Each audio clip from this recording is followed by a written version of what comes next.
TV9 मराठीमध्ये आपल्या सगळ्यांचे स्वागत। मी निखिल आणि महत्त्वाची बातमी मतदानासंदर्भामध्ये सर्वपक्षीय नेत्यांनी राज्य निवडणूक अधिकाऱ्यांना आज निवेदन दिलं। ठाकरे बंधूंकडून व्हीव्हीपॅटच्या वापराची आग्रही मागणी करण्यात आली। उद्या पुन्हा सर्व नेते राज्य निवडणूक आयोगाला भेटणार आहेत। उद्याच्या बैठकीनंतर पत्रकार परिषद होईल अशी माहिती जयंत पाटील यांनी दिली आहे।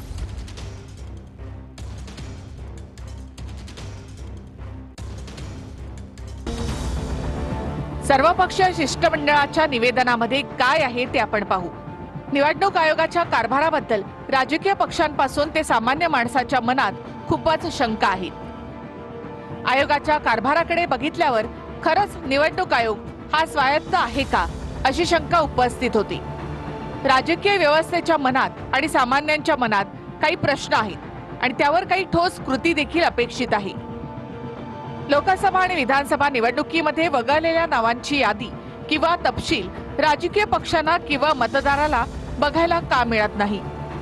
एखाद्या व्यक्तीचं नाव का वगळलं गेलं याची कारणं त्याला किंवा राजकीय व्यवस्थेला कळायला नको का? आयोगानं वगळलेल्या नावांचा पूर्ण तपशील आणि ती नावं त्यांच्या संकेतस्थळावर उपलब्ध करून दिली पाहिजे। ही यादी लपवण्यात काही राजकीय छुपे हेतू आहेत का की कोणाचा दबाव आहे? आयोगानं तसं स्पष्ट सांगावं।